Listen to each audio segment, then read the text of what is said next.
நபிகள் நாயகம் ஸல்லல்லாஹு அலைஹி வஸல்லம் அவர்கள் சந்தித்த முதல் பெரும் போராகிய பத்ர் போர் குறித்த நிகழ்வுகளை நாம் பார்த்திருக்கிறோம். அதிலே நாம் படிப்பினை பெறத்தக்க பல்வேறு அம்சங்களும் பாடங்களும் நிறைந்திருக்கிறது. எவ்வளவு நெருக்கடியான காலகட்டமாக இருந்தாலும் அதிலே நேர்மை தவறிவிடக்கூடாது என்பதற்கும் பத்ர் போரிலே ஒரு முக்கியமான பாடம் நமக்கு இருக்கிறது. அது என்ன பாடம், எப்படி அப்படின்னு கேட்டா, பத்ர் போர் நேரத்தில் போருக்கு தயாராகி போக வேண்டிய நேரத்தில் ஒரு சஹாபி வர்றாங்க ரசூலுல்லாஹ்விடத்துல. ஹுதைஃபத்து பினுல் யமான் ரலியல்லாஹு அன்ஹு அவங்க வந்து சொல்றாங்க, அல்லாஹ்வுடைய தூதரே, நாங்கள் மக்காவிலிருந்து மதீனாவுக்கு ஹிஜ்ரத் பண்ணும் பொழுது அப்போ மதீனாவில் இருக்கிற குஃபார்கள் என்ன பண்றாங்கன்னா, எங்களை வழிமறைச்சி நீங்கள் போகக்கூடாது, முகமது இடத்துல தான் நீங்கள் போய் சேர போறீங்க, நீங்கள் போகக்கூடாது அப்படின்னு எங்களை கட்டாயப்படுத்தினாங்க. இப்போ நாங்கள் சொன்னோம், நாங்கள் மதீனாவுக்கு போகிறோம். அவங்க கேட்ட, இல்லை முகமதுட்டு தானே போறீங்க, நாங்கள் மதீனாவுக்கு போகிறோம்ப்பா, ரெண்டும் ஒன்று தான். மதீனாவுக்கு வந்தால் ரசூல்லாவை தான் சந்திக்க வர்றாங்க, ரசூல்லாவை சந்திக்க வந்தால் மதீனாவுக்கு தான் வந்து ஆகணும். ஆனால் இவங்க இவன்ட்ட முகமதுன்னு சொல்லி சொன்னால் விடமாட்டான போல இருக்குது, ஏதோ மதீனா ஊருக்கு போகிற மாதிரி அப்படி சொல்லி தப்பிச்சுக்கலாமுங்கிற மாதிரி, இல்லை நாங்கள் மதீனாவுக்கு போகிறோம் அப்படின்னு ரெண்டு பேரும் சொல்றாங்க. ஹுதைஃபா சொல்றாங்க, ஹுதைஃபாவும் அபு ஹுசைல் என்ற சஹாபி ரெண்டு பேரும். உடனே ரெண்டு தடவை மூணு தடவை கேட்டு பார்த்துட்டு அப்போ கடைசியா சொல்றாங்க, சரி ஒன்றும் பிரச்சனை இல்லை போங்க, ஒருவேளை நாளைக்கு எங்களுக்கும் முகமதுக்கும் இடையில ஒரு சண்டை நடக்குமானால், ஒரு யுத்தம் ஏற்படக்கூடிய ஒரு சூழல் வந்தால், அப்ப நீங்க எங்களுக்கு எதிராக முகமதோடு சேர்ந்து கொண்டு போருக்கு வரக்கூடாது, அவங்களோட சேர்ந்துக்கிட்டு எங்களை அழிக்கிற வேலைகளை நீங்க ஈடுபடக்கூடாது அப்படின்னு சொல்றாங்க. வேற வழி இல்லை, ஆமான்னு சொன்னா தான் விடுவாங்கன்னு சொல்லிட்டு சரி அப்படின்னு ஒத்துக்கிட்டு வாக்குறுதி கொடுத்துட்டு நாங்க போருக்கு வர மாட்டோம்னு சொல்லிட்டு வந்துடுறாங்க. ரொம்ப நாள் ஆயிடுச்சு. இப்ப பத்ர் போர் நேரம், ரொம்ப இக்கட்டான நேரம். அங்க இருக்கிற சூழல் நமக்கே தெரியும். ஆட்களுடைய எண்ணிக்கையும் ரொம்ப குறைவா இருக்கிறது, வாகனங்கள் குறைவா இருக்கிறது, ஆயுதங்கள் குறைவாக இருக்கிறது, எல்லாவற்றிலையுமே ஒரு பின்னங்கிய ஒரு நிலை இருக்கும் பொழுது இப்போ இந்த ஹுதைஃபா ரலியல்லாஹு அன்ஹு ரசூலுல்லாஹ்விடத்துல வந்து சொல்றாங்க, அல்லாஹ்வுடைய தூதரே, இந்த மாதிரி நாங்க சொன்னோம், போருக்கு வர மாட்டோம்னு சொல்லிட்டு வந்திருக்கிறோமே, நாங்க என்ன பண்றது அப்படின்னு கேட்கிறாங்க. அப்ப ஒரு நெருக்கடியான கட்டம் வந்தா நம்மளா இருந்தா என்ன செய்வோம்? அதெல்லாம் தூக்கி குப்பையில போடு, அவன்கிட்ட கொடுத்த வாக்குறுதினா வாக்குறுதியா, வாழ்வா சாவாங்கிற ஒரு பிரச்சனையில மாட்டிக்கிட்டு இருக்கிறோம், இந்த நேரத்துல போட்டு அவன்கிட்ட வாக்குறுதி கொடுத்த வச்சேன்னு பேசிக்கிட்டு இருக்கிறீங்களே, கிளம்புங்க அப்படின்னு இருப்போம். ஆனா ரசூல் ஸல்லல்லாஹு அலைஹி வஸல்லம் என்ன சொல்றாங்க, ரெண்டு பேர்ட்டையும் இன்சரிஃபா, நீங்க ரெண்டு பேரும் திரும்பிடுங்க, நஃபீலஹும் பிஅஹதிஹிம், அவர்களிடத்திலே செய்த உடன்படிக்கையை நிறைவேற்றுங்கள், வனஸ்தஈனுல்லாஹ தஆலா அலைஹிம், நம்முடைய வெற்றிக்காக அல்லாஹ்விடத்துல பிரார்த்தனை பண்ணுங்க. எவ்வளவு இக்கட்டு வந்தாலும் சரி, கொடுத்த வாக்குக்கு அப்படி ஒண்ணு நம்ம ஜெயிக்க வேண்டியது இல்லை. வாக்குறுதி கொடுத்தா ஒரு முஸ்லீம் எப்படிப்பட்ட ஒரு உயிர் போற கட்டமா இருந்தாலும் அதை நிறைவேற்றுகிறவனா இருக்கணும் அப்படிங்கிற ஒரு பாடத்தை ரசூல் ஸல்லல்லாஹு அலைஹி வஸல்லம் இந்த கட்டத்தில் நமக்கு படிச்சு தர்றாங்க. ரொம்ப முக்கியமான, எவ்வளவு நெருக்கடியான நேரம், இந்த நேரத்திலையும் வாக்குறுதியை ரசூலுல்லாஹ் கவனிக்கிறாங்கன்னா, அப்ப நாம நம்முடைய வாழ்க்கையில எவ்வளவு தூரம் ஒரு வாக்கு கொடுத்தால் அதை பேணணுங்கிறத புரிஞ்சு கொள்ள வேண்டும். ஏன்னா இன்னைக்கு நமக்கெல்லாம் வாக்குறுதிங்கிறதெல்லாம் ரொம்ப சர்வசாதாரணமா போயிடுச்சு. சும்மா என்ன தேவைன்னு சொல்லிட்டு போய்கிட்டு அந்த நேரத்தில் வாயில என்ன வருதோ சொல்லிட்டு தப்பிச்சுக்கணும் அப்படிங்கிற மாதிரி தான் இருக்கிறது. சும்மா சாதாரணமா இப்ப போன் பேசுற நேரத்தில் நீங்க பாருங்க, நம்ம பக்கத்தில் உட்காந்து பேசிட்டு இருப்பாரு, ஒருத்தர் போன் பண்ணுவாரு, என்ன சரி எங்கதான் இருக்கிறோம், 10 நிமிஷத்துல வந்துரும் அப்படிம்பாரு, நம்மகிட்ட உட்காந்து 1 மணி நேரம் பேசிட்டு இருப்பாரு, போன்ல தகவல் சொல்லுவார் 10 நிமிஷத்துல. அதுக்கு என்ன அர்த்தம்? நம்ம ஒரு வார்த்தை சொல்றோம்னா அந்த வார்த்தை உண்மையான வார்த்தையா இருக்கணும் தானே, எந்த கட்டத்துல சொன்னாலும். ஆனா நம்ம இது மாதிரி சர்வ சாதாரணமா 10 நிமிஷம்னா அதுக்கு அர்த்தம் 2 மணி நேரம், இன்னைக்கு வரேன் அப்படின்னா ஒரு வாரம் கழிச்சு வரேன்னு அர்த்தம். இப்படியாகவெல்லாம் சர்வ சாதாரணமாக வாக்குறுதிகள் மீறப்படுகிறது. ஆனால் ஒரு முஸ்லீம் என்றால் சொன்னா கரெக்டா இருப்பாங்க, அரை மணி நேரம்னா அரை மணி நேரத்துல வந்து நிப்பாங்க என்கிற மாதிரியான ஒரு நிலையை நமக்கு நாம வளர்த்து கொள்ள வேண்டும். அது ரசூலுல்லாஹி ஸல்லல்லாஹு அலைஹி வஸல்லம் அவர்கள் சந்தித்த இந்த பதிலில் இருந்து, இந்த நிகழ்வில் இருந்து நாம் பெற்றுக்கொள்ளக்கூடிய மிக முக்கியமான ஒரு பாடம். இப்படி நிறைய பாடங்கள் இருக்கிறது, அதையே நம்ம கவனிக்க ஆரம்பிச்சோம்னா வரலாற்றுக்குள்ள போக முடியாது. இந்த செய்திகள் அனைத்தும், பத்ர் போர் குறித்து சொல்லப்பட்ட அனைத்து தகவல்களும் ஹதீஸ் நூல்களிலே, புகாரியில 2809, 3007, 3141, 3951,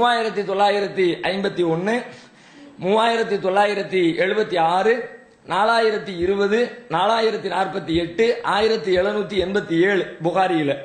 அஹ்மதுல 1154, 1023, 619, 21,699. முஸ்லிமிலே 3621, 1385 ஆகிய எண்களில் பத்ர் போர் சம்பந்தமாக நாம் பார்த்த அனைத்து செய்திகளும் பதிவு செய்யப்பட்டிருப்பதை பார்த்து தெரிந்து கொள்ளலாம். அடுத்து ரசூல் ஸல்லல்லாஹு அலைஹி வஸல்லம் பத்ர் முடிஞ்சிருச்சு. 2வது ஹிஜ்ரி 2ல நடக்கிறது பத்ர். அதன் பிறகு ஒரு வருட காலங்கள் கூட ஆகல. இங்கிருந்து போனவங்க அவங்க அங்க எதிரிகள் ஒரு அடிபட்ட பாம்பு மாதிரி அந்த மாதிரியான ஒரு மனநிலையில இருக்கிறாங்க. பத்ர்ல ஒரு பெரிய பாதிப்பை சந்திச்சிட்ட காரணத்தினால அவங்களால தாங்க முடியல. அதுலயும் குறிப்பாக அபூ சுஃபியான் அங்க இருக்கிறார். அபூ சுஃபியான் யாரு? அவருடைய வியாபார குழுக்களை காப்பாத்துறதுக்காகத்தான் இந்த போர் படையே வந்துச்சு. ஆனா அவங்க கொல்லப்பட்டுட்டாங்க. அவர் அங்க சேஃப்டியா இருக்கிறார். அவரால் அதை ஜீரணிக்க முடியல. இவ்வளவு பெரிய இழப்பு, இருக்கிற தலைவர்கள் பெருந்தலைவர்கள் எல்லாரும் போய் சேர்ந்துட்டாங்க, விடக்கூடாது, இதுக்கு பாடம் கற்பித்தே ஆகணும். ஏன்னா நாளைக்கு நம்ம நிம்மதியா எந்த வியாபாரம் பண்ண முடியாது. ஏதோ பண்றதா இருந்தாலும் மதீனாவை கிராஸ் பண்ணி தான் போகணும். ரூட்டே அப்படிதான் இருக்கும். மக்காவில இருந்து ஷாமுக்கு போகணும்னா மதீனாவை கிராஸ் பண்ணி தான் ஆகணும். அப்ப நம்ம வாழவே முடியாம ஒரு சூழல் ஏற்பட்டுரும். அதனால இதுக்கு ஒரு முடிவு கட்டி ஆகணுங்கிற மாதிரி அபூ சுஃபியான் ஒரு கடுமையான கோபத்துல மக்களை திரட்டுறார். மீண்டும் அடுத்த ஒரு போருக்கு மக்கா தயாராகிறது. ஒரு வருட கால இடைவெளியில அந்த அடுத்த போர் தான் உஹது போர். உஹது மலை அடிவாரத்திலே நடைபெற்ற ஒரு போர், உஹது போர் என்று வரலாற்றிலே அழைக்கப்படுகிற ஒரு போர் அடுத்ததாக நடைபெறுகிறது. அடுத்த ஆண்டு ஹிஜ்ரி 3ஆம் ஆண்டு நபி ஸல்லல்லாஹு அலைஹி வஸல்லம் மக்காவிலிருந்து மதீனாவிற்கு வந்த 2வது ஆண்டிலே பத்ர் நடக்கிறது. 3வது ஆண்டிலே உஹது யுத்தம் நடக்கிறது ஷவ்வால் மாதத்துல. அங்கிருந்து அவங்க ஆட்களை திரட்டுறாங்க. கிட்டத்தட்ட ஒரு 3000க்கும் மேற்பட்ட எண்ணிக்கையில பத்ருக்கு வரும் பொழுது 1000க்கும் மேற்பட்டவங்களோடு வந்தாங்க.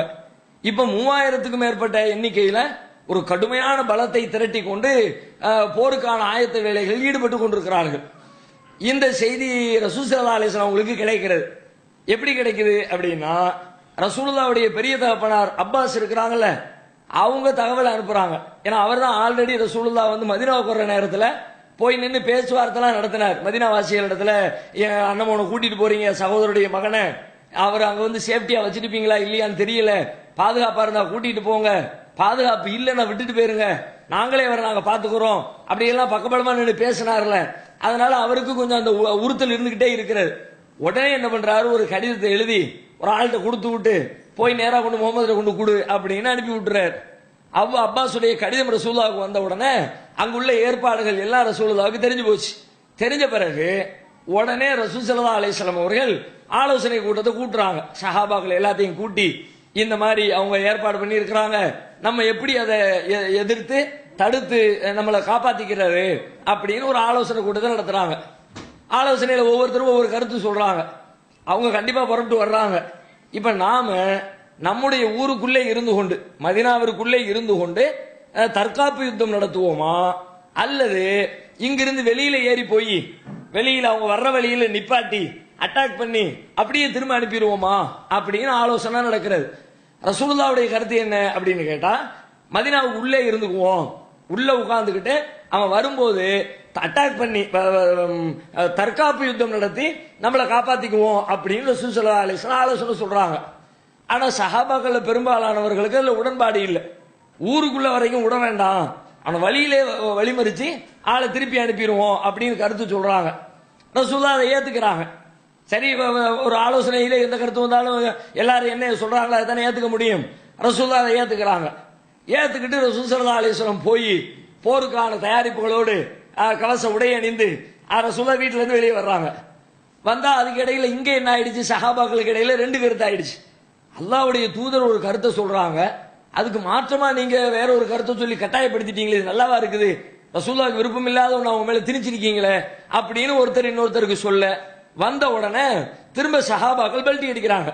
அல்லாஹ்வுடைய தூதரே இங்க இருந்தே பாத்துக்குவோமே, எதுக்கு அங்க போய்கிட்டு நீங்க விரும்பின மாதிரியே இங்கே உட்கார்ந்து அட்டாக் பண்ணிக்குவோமே அப்படிங்கிறாங்க. ரசூலுல்லாஹ் ஒத்துக்கல. அது எடுத்த முடிவு தான். முடிவு எடுத்ததுக்கு பிறகு திரும்ப இப்ப போற ஆடையெல்லாம் கழட்டிட்டு ஊருக்குள்ள சும்மா இருந்தா இருக்க முடியாது. ஏன் முடியாது? ரசூலுல்லாஹ் சொல்றாங்க, லைஸல் நபியின் இதா லபிஸ லஅமதஹு அன் யலஹா ஹத்தா யுகாத்தில. எந்த ஒரு நபியாக இருந்தாலும் அவர்கள் போர்க்கவசத்தை ஆயுதம் தரித்து விட்டார்கள் என்றால் அதுக்கப்புறம் எதிரிகளை சந்திக்காம கீழே வைக்க முடியாது. எடுத்த முடிவு தான். அதுக்கு பிறகு சும்மா அதில் போட்டு மாத்திக்கிட்டா இருக்கும், அவசியம் இல்லாம மாற்றக்கூடாது, எனக்கு ஒரு விருப்பம்ன்றதுக்காக வேண்டியெல்லாம் மாற்ற தேவையில்லை, வாங்க புறப்படுவோம் அப்படின்னு சொல்லி உஹது மலையை நோக்கி நபிகள் நாயகம் ஸல்லல்லாஹு அலைஹி வஸல்லம் படைகளை புறப்படுகிறார்கள். ரசூலுல்லாஹ் எவ்வளவு பேரை திரட்டுறாங்க அப்படின்னா, இவர்களும் கிட்டத்தட்ட 1000 பேரை திரட்டுகிறார்கள். அவர்கள் 3000த்துக்கும் மேற்பட்டவங்களை திரட்டிட்டாங்க. இப்ப ரசூல் ஸல்லல்லாஹு அலைஹி வஸல்லம் பத்ருக்கு போகும்போது 309 பேரை திரட்டிக்கிட்டு போனாங்க. இப்ப 1000 பேரை திரட்டிட்டாங்க. ஒரு நல்ல தயாரிப்போடு போய் முறையாக அவங்களை கவனிக்கணும் அப்படின்னு 1000 பேர் கொண்ட ஒரு படையோடு புறப்படுகிறார்கள். புறப்படுற நேரத்தில் இன்னொரு செய்தியும் சொல்றாங்க. அல்லாஹ் அவங்களுக்கு இந்த உஹது போர் சம்பந்தமாக ஒரு கனவை அவர்களுக்கு காட்டுகிறான். அந்த கனவை சொல்றாங்க. என்ன கனவு அப்படின்னா, எனக்கு கனவிலே என்னுடைய வாள் காட்டப்பட்டது. என் வாளை நான் அசைக்கிறேன். வாளை அசைக்கும் பொழுது அசைச்ச உடனே வாள் உடைஞ்சு போச்சு, 2 துண்டாயிடுச்சு. அதுக்கப்புறம் திரும்ப மீண்டும் அந்த வாளை அசைக்கிறேன். 2வது தடவை அசைச்ச உடனே மீண்டும் அந்த வாள் ஒட்டி கொள்கிறது. அங்கே ஒரு காளை மாட்டையும் அல்லாஹ் எனக்கு காட்டினான். இப்படி ஒரு காட்சி எனக்கு காட்டப்பட்டது. சொல்லிட்டு அதுக்கு விளக்கம் சொல்றாங்க ரசூலுல்லாஹ். இது உஹது போரை பற்றி தான் சொல்லப்படுகிறது. இதுல இந்த வாள் உடைகிறது, அது இந்த போரில் முஸ்லிம்களுக்கு ஒரு பெரிய இழப்பு ஏற்படுகிறது, அதை சொல்லுகிறது. முஸ்லிம்களுக்கு இடையில ஒரு சின்ன சலசலப்பு உண்டாகி பிரச்சனை ஏற்பட்டு பாதிக்கப்பட போகிறார்கள், அதை அது சொல்கிறது. வாள் உடைஞ்சது சொல்கிறது. அதுக்கு பிறகு அந்த வாள் ஒட்டி கொள்கிறது, சரியாகுது. அது எது சொல்லுது? மீண்டும் அந்த பிரச்சனை சரியாகி முஸ்லிம்கள் ஒரு சீரான நிலைக்கு வருகிறார்கள், அதை அந்த வாள் ஒட்டி கொள்கிறது, அது சொல்கிறது. அதன் பிறகு காளை மாடு காட்டப்படுகிறது. காளை மாடு என்னன்னு கேட்டா, உஹதிலே கொல்லப்பட்ட ஷஹீதுகளுக்கு சுவர்க்கத்திலே ஒரு சிறந்த பரிசு வழங்கப்படுகிறது, அதனால் காளை மாடாக காட்டப்பட்டிருக்கிறது. இப்படி அல்லாஹ் ரப்பல் ஆலமீன் உஹதிலே ஒரு பெரிய பிரச்சனை வரும், அது சரி செய்யப்படும், கொல்லப்படுகிறவர்களுக்கு சுவனத்திலே ஒரு பெரிய பரிசும் வழங்கப்படும் அப்படின்றது மாதிரி அல்லாஹ் தனக்கு காட்டியதாக ஒரு செய்தியையும் ரசூல் ஸல்லல்லாஹு அலைஹி வஸல்லம் சொல்லுகிறார்கள். இப்போ உஹதுக்கு வண்டி புறப்பட்டாச்சு, போய்கிட்டே இருக்கிறாங்க. உஹது களம் வந்து விட்டது, மலை அடிவாரம் வந்தாச்சு. எங்க வச்சு போர் செய்யணுமோ அந்த இடத்துக்கு பக்கத்துல ரசூல் ஸல்லல்லாஹு அலைஹி வஸல்லம் அதுக்கான ஏற்பாடுகளை கவனிக்கிறாங்க. சஹாபாக்களை டீம் பிரிக்கிறாங்க. வலதுபுறத்துல ஒரு டீம், இடதுபுறத்துல ஒரு டீம், முன்னணியில ஒரு டீம், பின்னணியில ஒரு டீம், யார் யார் என்னென்ன வேலையை செய்யணும், எந்தெந்த டீமுக்கு யார் யார் தலைவர், எல்லாத்தையும் பங்கு வைக்கிறாங்க. அதுல முக்கியமாக ஒரு விஷயத்தை சொல்றாங்க. எதிரிகள் வந்து மலைக்கு பின்னாடி ஓடி, மலை ரசூலுல்லாஹ்வுடைய முதுகுக்கு பின்னாடி இருக்குது, அவங்க முன்னாடி நின்று போரிட போறாங்க. ஆனால் அந்த மலையின் பகுதியில் ஒரு கணவாய் ஒன்று இருக்கிறது, ஒரு வழி ஒன்று இருக்கு, ஆட்கள் வர்ற மாதிரியான ஒரு பாதை இருக்கிறது. இந்த பாதை ரொம்ப டேஞ்சரான பாதை. ஏன்னா முதுகுக்கு பின்னாடி கேப் இருக்குன்னு வச்சுக்குவோம், அப்படி இப்படி உள்ளுக்குள்ள வந்துட்டாங்கன்னா எதிரிகள் வந்து தாக்கிட்டாங்கன்னா தாங்க முடியாது. எதிர்த்து முன்னாடி ஃபைட் பண்ற வரைக்கும் ஈஸியா பண்ணலாம். முன்னாடி ஒரு டீம் சண்டை போட்டுக்கிட்டு இருக்கும்போது பின்னாடி முதுகுக்கு பின்னாடி இன்னொரு டீம் வந்துருச்சுன்னா நடுவில் மாட்டிக்குவோமே. அதனால இது ரொம்ப டேஞ்சரான ஏரியாவா இருக்குது, இதை செக்யூரிட்டி பண்ணணும் அப்படின்ட்டு ஒரு தனி டீம் போடுறாங்க. ஜாபிர் ரலியல்லாஹு அன்ஹு அவங்களுடைய தலைமையில ஒரு 50 பேர் கொண்ட ஒரு குழுவை உண்டாக்குறாங்க. உண்டாக்கி மலைக்கு மேல அந்த கணவாயில நின்னுக்குங்க. உங்களுடைய பொறுப்பு என்னன்னா, இந்த வழியா யாரும் உள்ள வந்துடக்கூடாது, நீங்க இங்க இருந்து கொண்டு அம்பு எய்து அவர்களை விரட்டி விட வேண்டும். எந்த ஒரு கட்டத்திலையும் இங்கிருந்து நீங்க இறங்கக்கூடாது, ரொம்ப கவனமா இருக்கணும். ரொம்ப டேஞ்சரான ஒரு ஏரியா. திரும்ப திரும்ப எச்சரிக்கை பண்றாங்க. எந்த அளவுக்கு எச்சரிக்கை பண்றாங்க அப்படின்னா, அதனுடைய அவசியத்தை ரசூலுல்லாஹ் உணர்ந்திருந்த காரணத்தினால எச்சரிக்கையை ரொம்ப கடுமையா முன்வைக்கிறாங்க. அதாவது ரசூலுல்லாஹ் சொல்றாங்க, இன்று ஐத்துமூனா தக்தஃப்ன தைரு ஃபலா தப்ரஹு மகானக்கும் ஹாதா ஹத்தா உர்சில இலைக்கும். நீங்கள் போர்க்களத்தில் நாங்க போரிட்டு கொண்டிருக்கிற பொழுது நாங்கள் தோல்வி அடைந்து எதிரிகளால் கொல்லப்பட்டு எங்களுடைய உடலை பறவைகள் கொத்தி இழுத்து செல்கிறது சொல்றாங்க. அவங்களுக்கு அட்வைஸ் பண்றாங்க. அப்படிப்பட்ட ஒரு சூழலை நீங்கள் பார்க்கிறீர்கள். மேல நிக்கிறீங்க, நீங்க போர்க்களத்தை பார்த்தா உங்களுக்கு ரொம்ப பயமா இருக்கு. என்னடா இது, நம்ம படையை இப்படி போட்டு துவம்சம் பண்ணிட்டு இருக்கிறாங்களே அப்படின்னு நீங்க நினைக்கிறீங்க. நாங்கெல்லாம் கொல்லப்பட்டிருக்கிறோம், எங்களுடைய உடல்களை வந்து பறவை தூக்கி செல்லுது. அந்த அளவுக்கு ஒரு நிலை ஏற்பட்டதை நீங்கள் பார்த்தாலும் ஃபலா தப்ரஹு மகாலக்கும் ஹாதா, இந்த இடத்துல இருந்து நீங்க நவுளக்கூடாது. ஹத்தா உருசில இலைக்கும், உங்களுக்கு நான் ஆள் அனுப்பி வைக்கிற வரைக்கும், நீங்க இறங்குங்கன்னு நான் சொல்ற வரைக்கும் நீங்க இறங்கக்கூடாது. அடுத்து சொல்றாங்க, வயின்ற ஐத்துமூனா ஹஸம்னல் கௌம் வ அவுதவுனாஹும் ஃபலா தப்ரஹு ஹத்தா உர்சில இலைக்கும். அல்லது ஒருவேளை எதிரிகளை நாங்கள் தோற்கடித்து அவர்கள் புறமுதுகு காட்டி எல்லாரும் ஓடிக்கொண்டிருக்கிறார்கள். நம்ம கை ஓங்கிடுச்சு, நம்ம ஜெயிச்சிட்டோம், நீங்க மேல இருந்து பாக்குறீங்க, அதான் ஜெயிச்சாச்சே, போர் முடிஞ்சிருச்சே அப்படின்னு இறங்கிடக்கூடாது. ஹத்தா ஒரு சில இலைக்கும், உங்களுக்கு நான் ஆள் அனுப்புகிற வரைக்கும் இப்ப இறங்கி வாங்கன்னு எப்ப நான் சொல்றேனோ அப்பதான் நீங்க இறங்கி வரணும், அது வரைக்கும் வரக்கூடாது அப்படின்னு ரசூல் ஸல்லல்லாஹு அலைஹி வஸல்லம் கடுமையான எச்சரிக்கையை போட்டு அங்க 50 பேர் கொண்ட டீமை ஜாபிர் ரலியல்லாஹு அன்ஹுடைய தலைமையில ரசூலுல்லாஹ் நிப்பாட்டி வச்சிடறாங்க. போர் ஆரம்பம் ஆயிடுச்சு, கடுமையான போர் நடக்கிறது. போர்ல முன்னணி சஹாபாக்கள் அத்தனை பேரும் பங்கெடுத்திருக்கிறார்கள், எல்லாம் வீராவேசமாக போரிட்டு கொண்டிருக்கிறார்கள். ஒவ்வொருவருடைய தியாகம் அதிலே குறிப்பிடத்தகுந்த அளவிலே முக்கிய சஹாபாக்கள் எல்லாருடைய பங்களிப்பும் அற்புதமாக இருக்கிறது. எதிரிகளை துவம்சம் செய்து கொண்டிருக்கிறார்கள், பலருடைய தலைகள் பூமியிலே வீழ்ந்து கொண்டிருக்கிறது. அபூபக்கர் சித்திக் களத்திலே நிற்கிறார்கள், உமர் ரலியல்லாஹு அன்ஹு நிற்கிறார்கள், அலி ரலியல்லாஹு அன்ஹு நிற்கிறார்கள், ஜுபைர் இப்னு அவ்வாம், முஸாப் இப்னு உமைர், ஸஅத் இப்னு உபாதா, ஸஅத் இப்னு ரபீஅ, இப்படி எல்லா சஹாபாக்களும், அனஸ் இப்னு நல்ர், பெரிய சஹாபாக்கள், பிரபலமான சஹாபாக்கள் அத்தனை பேரும் களத்திலே நின்று கடுமையாக போரிட்டுக் கொண்டிருக்கிறார்கள். கொஞ்ச நேரம் ஆச்சு போர் ஆரம்பிச்சு, அதற்குள்ள முஸ்லீம்களுடைய கை ஓங்கிடுச்சு. நல்லா எதிரிகள்லாம் ஓட்ட எடுக்க ஆரம்பிச்சிட்டாங்க. முஸ்லீம்களுடைய கை ஓங்கி எதிரிகளுடைய கை தாழ்ந்து எல்லாரும் ஓடுகிற அளவிற்கு ஒரு சூழல் உண்டாயிடுச்சு. ஒரு சஹாபி சொல்றாங்க, நிலைமை எப்படி ஆயிடுச்சுன்னு கேட்டா, அந்த குறைஷிகள் போர் வீரர்களை குஷிப்படுத்துவதற்காக வேண்டி பெண்களை எல்லாம் வளர்ச்சிட்டு வந்திருக்கிறாங்க. ஆட்டம் பாட்டம் அந்த மாதிரி விளையாட்டு வீரர்களை சில பேர் இப்படி பண்ணுவாங்கல்ல, இது மாதிரி இந்த கிரிக்கெட் நடக்கிற நேரத்துல எல்லாம் அரை டவுசரோட ஒரு மாதிரி விட்டு ஆட விட்டுக்கிட்டு இருப்பானுல்ல. எதுக்கு தான் ஆடும்? ஆக்சுவலி நல்ல விளையாடணும்னா இதை காட்டக்கூடாது. ஆகம கிரிக்கெட்டுகளா இருக்கானுவோ, நல்ல கவனம் செதறாம நல்ல விளையாடணும்னா எப்படி இருக்கணும்? இப்படி கொண்டு விட்டா கவனம் தானே செதறும். அந்த நேரம் கூட இல்லாம ஏதோ ஜோசம் உண்டாக்குறங்கிற பேர்ல கொண்டு விடுறான்ல. இது இன்னைக்கு புதிய மேட்ரு இல்ல, மக்கத்து காவிரிகள் அன்னைக்கே இந்த ட்ரெண்டை கடைபிடிச்சிருக்கிறானுவ, ஆட்களை ரெடி பண்றதுக்காக, குஷிப்படுத்துறதுக்காக. இந்த மாதிரி கூட்டிட்டு பொம்பளை எல்லாம் ஓட்டம் எடுக்கிறாளுவோ. அதை சொல்றாங்க, பர்ரா இப்னு ஆசிப் ரலியல்லாஹு அன்ஹு சொல்றாங்க, அந்த பொம்பளை எல்லாம் கீழாடைய தூக்கி பிடிச்சுக்கிட்டு ஓடின ஓட்டத்தை பார்க்கணுமே, அந்த மாதிரி எல்லாம் ஓட்டம் எடுத்ததை நான் பார்த்தேன். எல்லாம் வண்டி ஓடிக்கிட்டு இருக்கு. சஹாபாக்கள் சில பேர் பண்ணிட்டாங்க, அப்ப நம்ம கை ஓங்கிடுச்சு, எதிரிகள் ஓடிக்கொண்டிருக்கிறாங்க, கிடைக்கிற கனிமத்து பொருட்களை சேகரிச்சு வேலையை முடிச்சுட்டு சாயங்காலத்துக்குள்ள வீட்டை பக்கம் கிளம்பிடலாம்ல, சட்டுப்புட்டுன்னு வேலையை முடிச்சா, அந்த மாதிரி டக்கு டக்குன்னு கனிமத்து பொருட்களை கலெக்ட் பண்ணக்கூடிய வேலையில ஈடுபட்டாங்க. மேல இருந்து இவங்க பாக்குறாங்க, பார்த்துக்கிட்டு இருக்கும் பொழுது போர் முடிய போது போல இருக்க, எல்லாம் அந்த கனிமத்தை புரைக்கிட்டு இருக்கிறாங்க, நம்மளும் போய் புரைக்கிற வேண்டியதான் இப்படின்னு அவங்க நினைக்கிறாங்க. நினைச்சவங்க என்ன பண்ணாங்க, சரி ரசூலுல்லாஹ் சொன்னாங்கன்னா ஒரு ஒரு அழுத்தத்துக்கு சொன்னாங்க, அவ்வளவுதான் அப்படிங்கிற மாதிரி அந்த கேர்லெஸ்ஸா எடுத்துக்கொண்டு அதுல இருக்கிற ஆட்கள்லாம் மலமளன்னு கனிமத்து பொருட்களை புறக்குவதற்காக கீழே இறங்கிட்டாங்க. எவ்வளவு பேர் இறங்கிட்டாங்க? 50 பேர்ல 40 பேர் இறங்கிட்டாங்க. 10 பேர் மட்டும் நிக்கிறாங்க. ஜாபிர் ரலியல்லாஹு அன்ஹு சொல்றாங்க, போகாதீங்க, ரசூலுல்லாஹ் வேண்டாம்னு சொல்லி இருக்கிறாங்க, அல்லாஹ்வுடைய தூதருடைய வார்த்தையை மீறி போறது சரி கிடையாது, நில்லுங்க நில்லுங்கிறாங்க. சஹாபாக்கள் கட்டுப்பாடு இல்லாம அப்படி கீழே இறங்கி போயிட்டாங்க. இறங்கி போனா போர் செஞ்சுக்கிட்டே இருக்கிறாங்களே எதிரிகள், போர் செய்து கொண்டிருக்கிற எதிரிகள் எல்லாருமே ஓடிடல, நடந்து கொண்டே இருக்கிறது. சில பேர் ஓடுகிறார்கள், சில பேர் சண்டையிட்டுக் கொண்டிருக்கிறார்கள். இப்போ போர்க்களத்திலே நின்று கொண்டிருக்கிற ஒரு முக்கியமான தளபதி மலை கணவாயை பார்க்கிறார், மலைக்கு மேல பார்க்கிறார். பார்த்தா அங்க பலம் இல்லை, இவ்வளவு நேரம் நின்று கொண்டது கூட்டம் காலி ஆயிடுச்சு. இப்ப நம்ம இங்க இருந்து ஒரு டீமோட போனோம்னா அந்த 10 பேரையும் காலி பண்ணிட்டு பின்னாடி கூடி உள்ள நுழைஞ்சு ஒரு பெரிய அழிவை ஏற்படுத்திடலாம்னு சொல்லிட்டு இங்க நிக்கிற ஒரு தளபதி ஹாலித் இப்னு வலீத் எங்க எதிரணியில பின்னாடி இஸ்லாத்துக்கு வந்துட்டாங்க. மக்கா வெற்றிக்கு பிறகு இஸ்லாத்தை ஏற்றுக்கொண்டு இஸ்லாமிய படையினுடைய ஒரு போர்படை தளபதியாக பின்னால் மாறிவிட்டார்கள். சைஃபுல்லா, அல்லாஹ்வுடைய போர்வாள் அப்படின்னு சொல்லப்படுற அளவுக்கு கடுமையாக போர் புரியக்கூடிய ஆற்றல் படைத்தவர், நல்ல பெரிய புத்திசாலியும் கூட.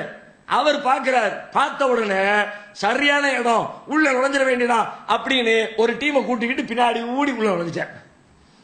உள்ள நுழைஞ்சா மத்தளத்துக்கு 2 பக்கம் அடிங்கிறது மாதிரி முன்பக்கத்தில் அடித்துக் கொண்டிருந்தவர்களை திடீர்னு பின்னாடி வந்து அடிச்சா முஸ்லிம்களுடைய படை கலகலத்து போச்சு.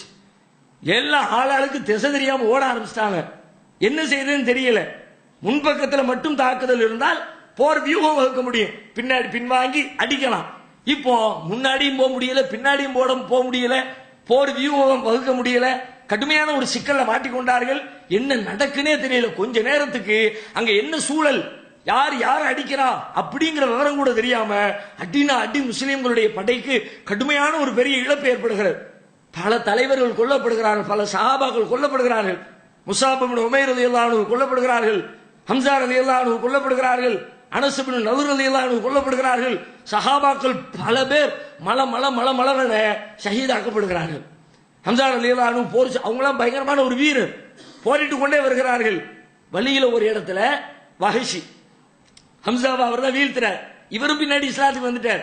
இந்த வஹஷி என்ன பண்றாரு, வஹஷி ஒரு அடிமை, அவருடைய எஜமானர் ஜுபைர் இப்னு முத்தீம்னு சொல்லிட்டு ஒரு எஜமானர், அவர்கிட்ட தான் அடிமையா இருக்கிறாங்க. அவன் எஜமானன் என்ன சொல்றான், வஹஷி நீ மட்டும் இந்த ஹம்ஸாவை காலி பண்ணிரு. ஏன், பத்ர் போர் நடக்கும் போது எங்க சொந்தக்காரர் ஒருத்தர் ஹம்ஸாவை கொலை பண்ணி இருக்கிறார், அதனால நான் அதுக்கு பழி வாங்கணும். நீ உஹதுல போய் ஹம்ஸாவை கொன்னுட்டேன்னா உனக்கு நான் விடுதலை கொடுத்துறேன் அப்படின்னு ஆசை வார்த்தை காட்டி அனுப்பி விட்டான். அப்ப நமக்கு விடுதலை கிடைக்குமேன்னு சொல்லிட்டு வஹஷி ரொம்ப கோபத்தோட போர்க்களத்துல ஆசையோட நின்று அவர் ஹம்ஸாவை மட்டுமே பார்த்துக்கிட்டு இருக்கிறார். போர்க்களத்துல மத்த யாரும் அவருக்கு குறி கிடையாது. வஹஷியுடைய ஒரே குறி ஹம்ஸா மட்டும். அவங்க போர் செஞ்சுக்கிட்டே வர்றாங்க. இவரும் ஒரு பாறைக்கு பின்னாடி ஒளிஞ்சு மறைஞ்சு கிடக்கிறார். அந்த மறைஞ்சு கிடக்கிறது ஹம்ஸா அவங்களுக்கு தெரியல. சரியா பாறை கிட்ட வரும் பொழுது மறைந்திருந்த வஹஷி தன்னுடைய ஈட்டியை தூக்கி ஓங்கி விடுறாரு. ஹம்ஸா அவர்களுடைய மர்மஸ்தானத்தில் ஈட்டி பாய்கிறது. பாய்ந்த ஈட்டி அவர்களுடைய பின்புறத்திலே வந்து விடுகிறது. அதுதான் அவர்களுடைய மரணத்திற்கும் காரணமாக அமைகிறது. ஹம்ஸா அவர்கள் கொல்லப்படுகிறார்கள். இப்படி எல்லா அனஸ் இப்னு நதுர் அவங்க எதிரிகளுடைய படையில போய் கடும் போர், வீரம்னா வீரம், அப்படிப்பட்ட ஒரு பெரிய வீரத்தை வெளிப்படுத்துகிறார். ஆனாலும் எதிரிகளுடைய படைக்குள்ளே சிக்கிக் கொண்ட அனஸ் அவர்களை எதிரிகள் துவம்சம் பண்ணிடுறான். உடம்பை எல்லாம் செதச்சி, எந்த அளவுக்குன்னு கேட்டா பின்னாடி எல்லாம் போரெல்லாம் முடிஞ்ச பிறகு உடம்ப கலெக்ட் பண்ணுவாங்கல்ல, பாடியை எடுக்கிற நேரத்தில் இந்த பாடி யாருடைய பாடினே தெரியல. இது யாரு, இது நம்ம ஆளுதான், யாருன்னு தெரியலையே. அந்த அளவுக்கு கோரமாக சிதைத்து, முகத்தை சிதைச்சு, உடம்ப சிதைச்சு, உடம்புல ஒரு பார்ட்டு மிச்சம் இல்லை. சஹாபாக்கள் சொல்றாங்க, கிட்டத்தட்ட அனஸ் இப்னு நதுர் அவர்களுடைய உடலிலே 80க்கும் மேற்பட்ட காயங்கள்.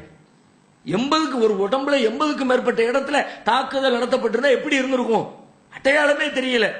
கடைசியில் அவங்களுடைய சகோதரி வர்றாங்க, அனஸ் இப்னு நதுர் அவர்களுடைய சகோதரி அவங்களும் பார்த்துட்டு விரலை பார்க்கறாங்க.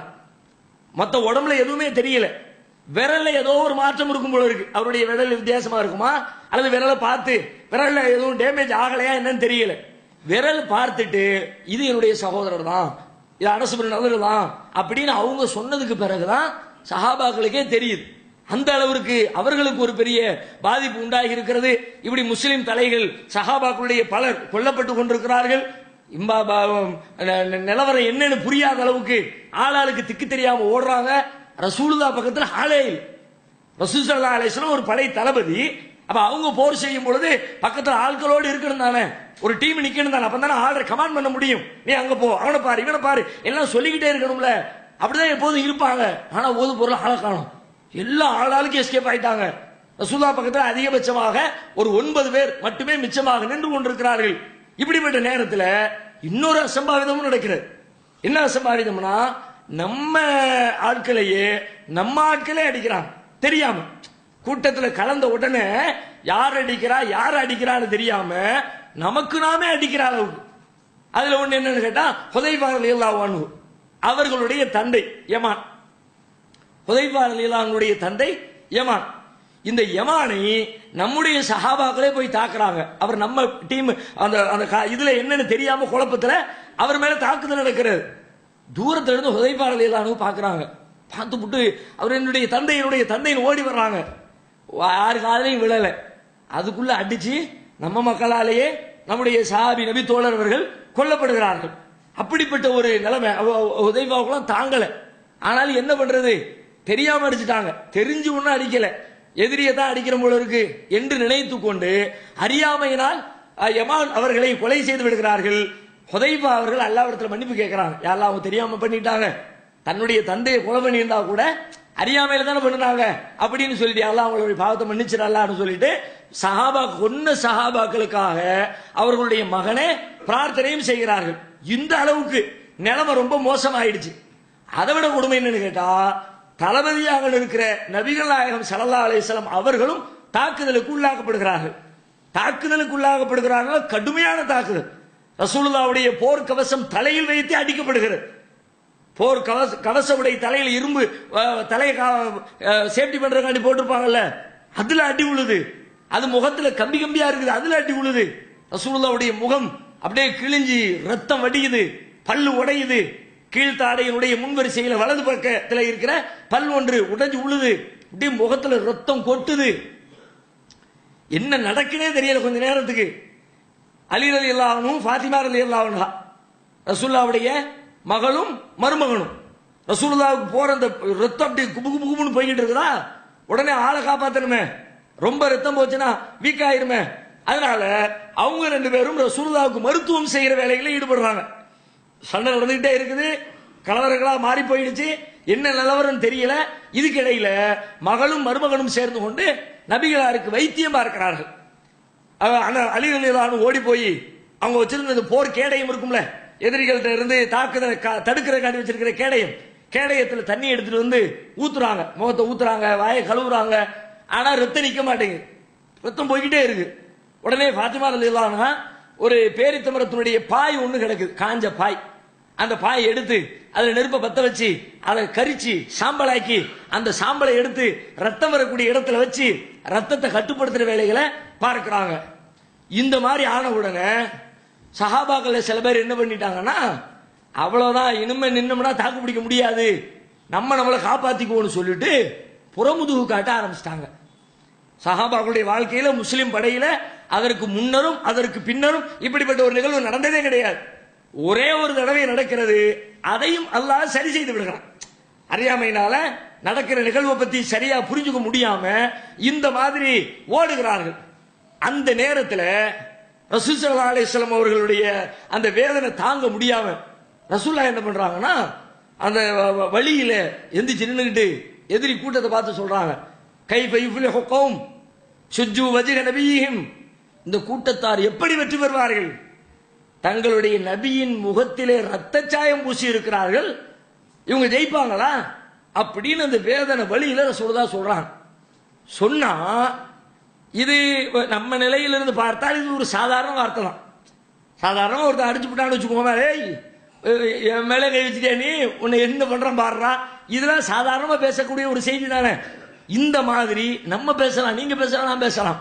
ஆனா அல்லாஹ்வுடைய தூதருடைய வாயிலிருந்து அப்படி வரலாமா அப்படின்றதுனால அல்லாஹ் என்ன பண்றான், என்ன வெற்றி தோல்வியை பத்தி நீங்க பேசுறிய, வெற்றி தோல்வியை தீர்மானிக்கிறவன் நான், நீங்க எப்படி தீர்மானிக்க முடியும் அப்படின்னு, என்னமோ ஏன் அதிகாரம் உங்களுக்கு இருக்கிற மாதிரிலாம் ஆகுது, இதை என்னால ஒத்துக்க முடியாது அப்படின்னு அந்த இடத்திலேயே இவ்வளவு நெருக்கடியான நேரம், போர்க்களம், பாதிக்கப்பட்டிருக்கிறாங்க, ரத்தம் அடியுது, வழியில இருக்கிறாங்க, கோபத்தில் இருக்கிறாங்க, எதை பத்தி அல்லாஹ் கணக்கில் எடுக்கவே இல்லை.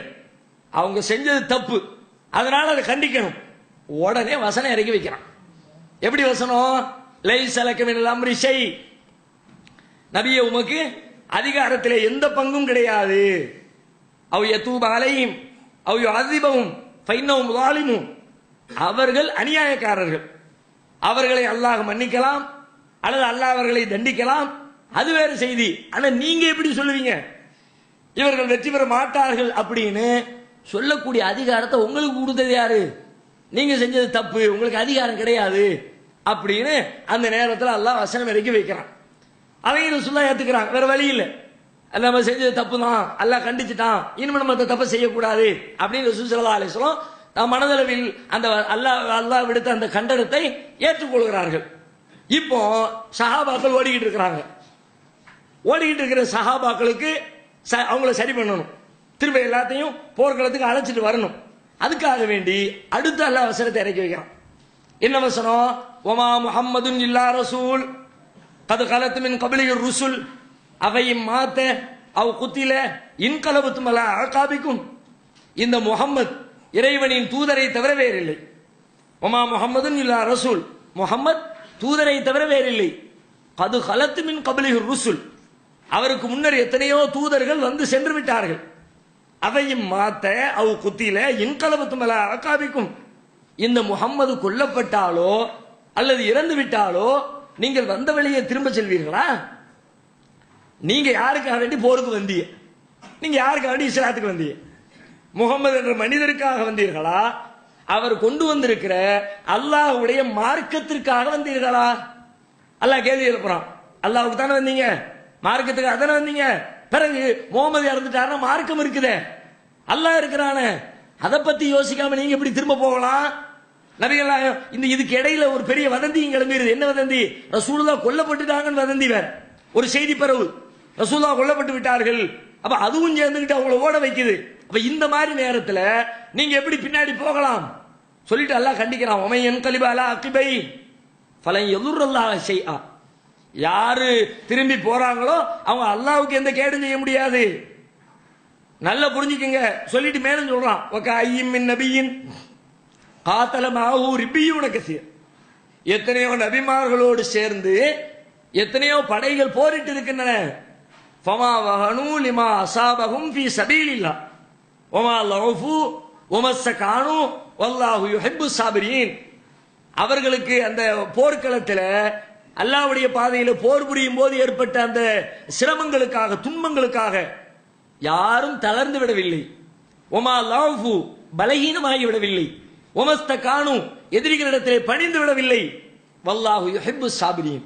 பொறுமையாளர்களை அல்லாஹ் நேசிக்கிறான். பொறுமையாருங்க, திரும்பி வாங்க என்று சொல்லக்கூடிய அடிப்படையில் திருமறை குர்ஆனில் அல்லாஹ் வசனத்தை இறக்கி வைக்கிறான். ரசூலுல்லாஹ் அந்த வசனத்தை சொல்றாங்க, மக்களுக்கு சப்தமிட்டு அறைகூவல் விடுறாங்க. போன ரசூலுல்லாஹ்வுடைய சப்தத்தையும் வஹியையும் கேட்டுவிட்டு திரும்பி சென்று கொண்டிருந்த சஹாபாக்கள் எல்லாம் மீண்டும் களத்தை நோக்கி வருகிறார்கள். எல்லாரும் மீண்டும் வந்துட்டாங்க. இதான் ரசூலுல்லாஹ் கண்ட கனவு சரியாகுது. முதல்ல பிரச்சனை வருது, வாள் உடையுது, மீண்டும் அந்த வாள் ஒட்டப்படுது. போனவங்க எல்லாம் திரும்ப வர்றாங்கல்ல, மீண்டும் களத்திற்கு வருகிறார்கள். வந்து அடுத்து போர்ல என்னென்ன செய்யணும், எதிரிகளை எப்படி தாக்கணும், எல்லா வேலைகளையும் போர் ஊக்கரமாக மீண்டும் தொடர்ந்து நடந்து கொண்டே இருக்கிறது.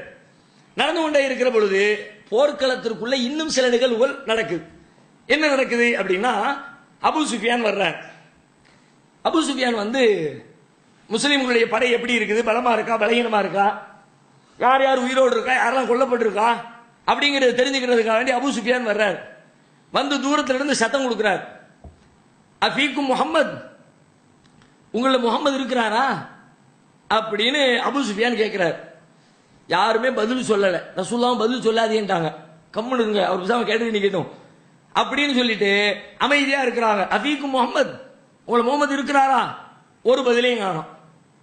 உடனே அடுத்து கேட்கிறார், அஃபீக்கும் இப்னு அபி இப்னு குஹாஃபா, குஹாஃபாவுடைய மகன் இருக்கிறாரா? இப்னு அபி குஹாஃபா, அபூ குஹாஃபாவுடைய மகன் இருக்கிறாரா? யாரு? அபூபக்கர் சித்திக். அபூபக்கர் சித்திக்குடைய அப்பா பேரு அபூ குஹாஃபா. இந்த அபூ குஹாஃபாவுடைய மகன் இருக்கிறாரா அப்படின்னு கேட்கிறார். அடுத்து கேட்கிறாங்க, அதுக்கும் பதில் இல்லை, சைலண்டா இருக்கு. கொஞ்ச நேரம் ஆகுது. அஃபீக்கும் இப்னுல் ஹத்தாப், ஹத்தாபுடைய மகன் உமர் இருக்கிறாரா? உமர் இப்னுல் ஹத்தாப் இருக்கிறாரா அப்படின்னு மூணாவது கேட்கிறார். அப்பவும் பதில் இல்லை, சைலண்டா இருக்கு. அபூ சுஃபியானுக்கு சந்தோஷம் தாங்கல.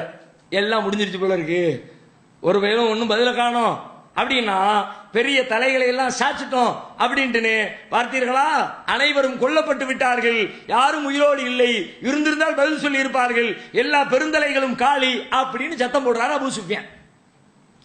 உமர் எல்லாம் தாங்க முடியல. இவ்வளவு நேரம் ரசூலுல்லாஹ் பதில் சொல்லாதீங்கன்றதுனால கட்டுப்படுத்திக்கிட்டு இருந்தாங்க. இருந்தாலும் எதிரி ஒருத்தர் வந்து நின்றுகிட்டு நம்ம எல்லாம் இறந்துட்டோங்கிறாரு, நம்ம இருக்கிற இடத்திலேயே எப்படி சும்மா இருக்கிறது அப்படின்ட்டு கோபம் தாங்க முடியல.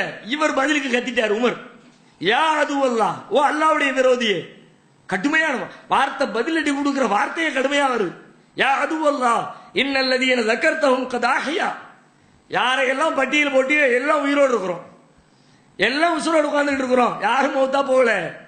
வகத அபுகல்லாஹு மா யசூக், உனக்கு கேடு தருகிற கெட்ட செய்தியை தான் அல்லாஹ் மிச்சமாக வச்சிருக்கிறான்.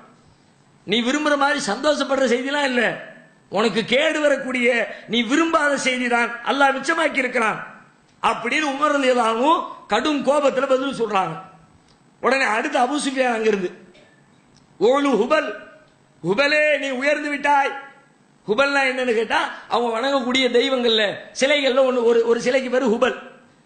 அபூ சுஃபியான் சொல்றார், ஓலு ஹுபல், ஹுபலே நீ உயர்ந்து விட்டாய், நம்ம கைதான் ஓங்கிருச்சு அங்க எதிரிகளுடைய கை தாழ்ந்துருச்சு, அதனால ஹுபலே நீ உயர்ந்து விட்டாய் அப்படின்னு சொல்லிட்டு அபூ சுஃபியான் சொல்றார். இதை கேட்டவுடன் ரசூலுல்லாஹ் தாங்கல, அல்லாஹ் உயர்ந்தவனா இருக்கிறான், ஹுபல் உயருமா? சஹாபாக்கள் இதுக்கு பதில் சொல்லுங்க, முதல்ல உள்ளதுக்கு பதில் சொல்லாது என்னாங்க, நம்ம இறந்துட்டோமா உசூல் இருக்குமா அதெல்லாம் மேட்ரு இல்லை, அதுக்கெல்லாம் பதில் சொல்ல வேண்டாம் அப்படின்னவங்க இப்போ ஹுபல் உயர்ந்து விட்டது அப்படின்னு சொன்ன உடனே கொள்கை சமாச்சாரம் ஆயிடுச்சுல, உடனே என்ன சொல்லுதா இதுக்கு பதில் சொல்லுங்க. சஹாபாக்கள் கேட்கிறாங்க என்ன பதில் சொல்ல?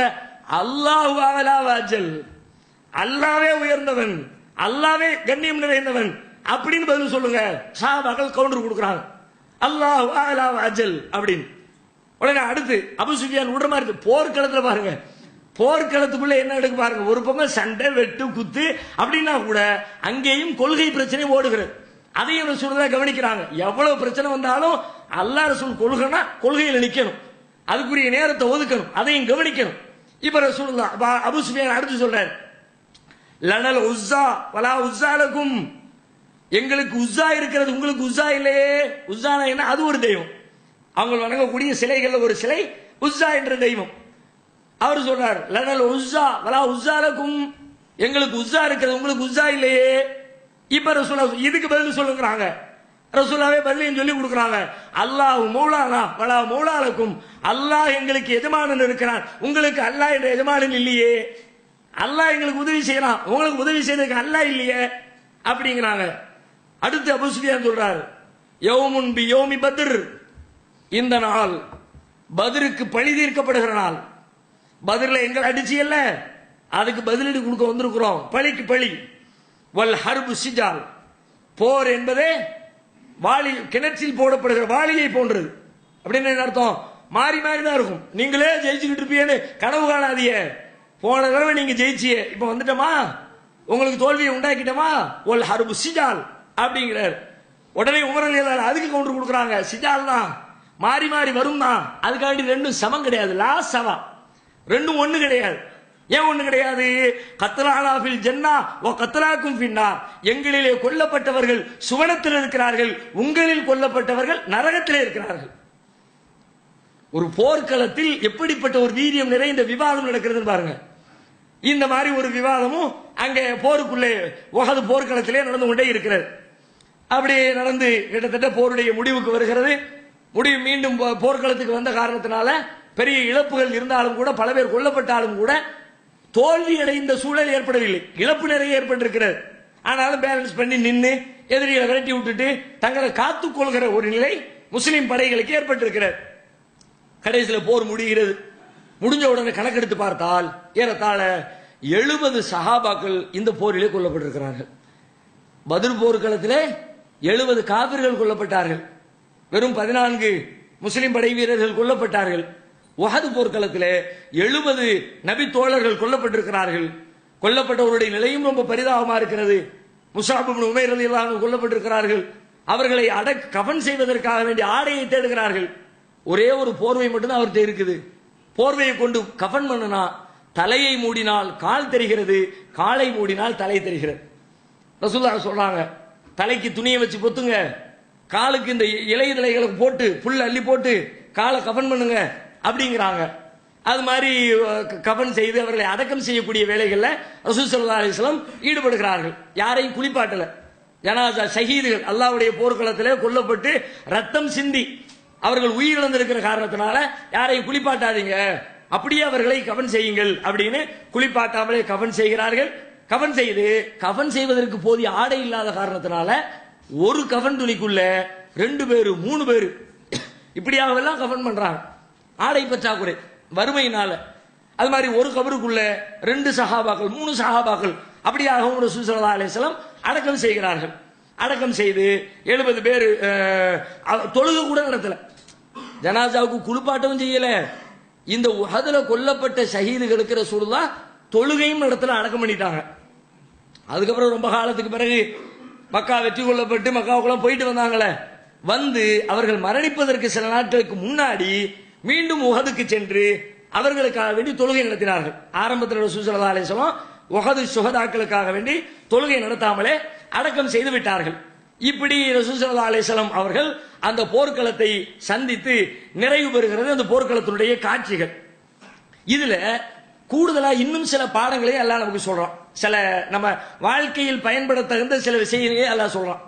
எப்படி சொல்றான் அப்படின்னு கேட்டா, இந்த போர்க்களத்துல முதல்ல பிரச்சனை வந்துருச்சு, என்ன நடக்குன்னு தெரியல, ஒரு பெரிய தோல்வி, பல பேர் கொல்லப்படுறாங்க, கவலை வந்துருச்சு, நம்ம இப்படி அடி வாங்குறோமே அப்படின்னு கவலைப்பட்டு ஓடுறாங்க.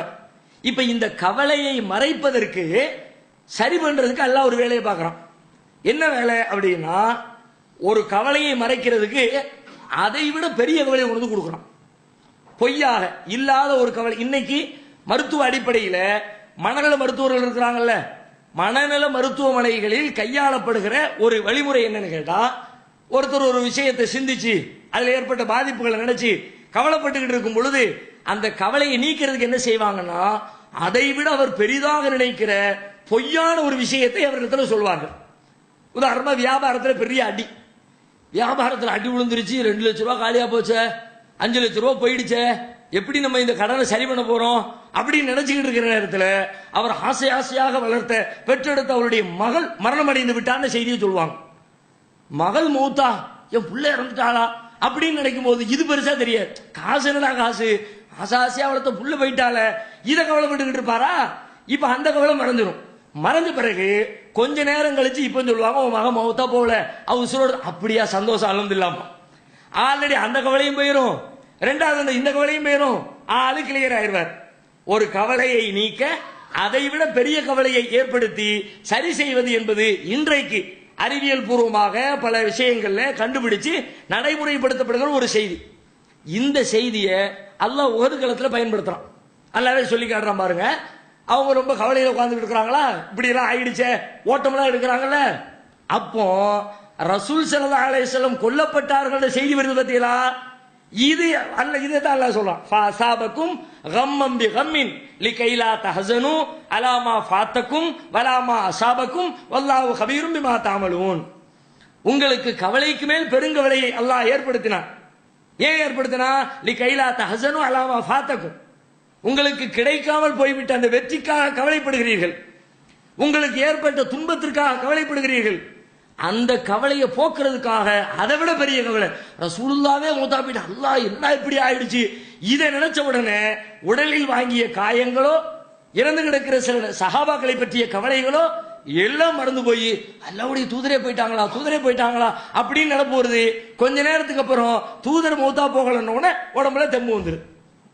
இப்படி ஒரு ஏற்பாட்டை தான் செய்ததாக அல்லாஹ் சொல்லி காட்டுகிறான். இது சைக்காலஜிக்கலாக இன்றைக்கும் நமக்கு பயன்படக்கூடிய ஒரு செய்தி.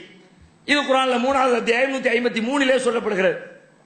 அடுத்து எல்லாம் முடிஞ்சதுக்கு பிறகு கவலையில் உட்கார்ந்துருக்கிறான் லேசா, இப்படி என்னத்த இருந்தாலும் நமக்கு இப்படி ஒரு இழப்பு வந்துருச்சே அப்படின்னு வரும்பொழுது அதற்கு மருந்து போடுகிற வகையில ஒரு செய்தி சொல்றான். எப்படி சொல்றான் அப்படின்னா, அவலம்மா அசாபத்துக்கும் முசீபத்துன் அது அசபத்தும் சிலைஹா. உங்களுக்கு ஏற்பட்ட இந்த துன்பத்தை நினைச்சு நீங்க நினைக்கிறீங்க, ஆனா இதற்கு முன்னாடி இது மாதிரி 2 மடங்கு வேதனை அவங்களுக்கு இருந்துச்சே. உங்களுக்கு கஷ்டம்தான், ஏன்னா உங்களுக்கு மட்டும் அந்த கஷ்டமா, வேற யாருக்கும் கஷ்டமே வரலையா, உங்களுடைய எதிரிகளுக்கு வரலையா? அதை நீங்க நினைச்சு பாருங்க.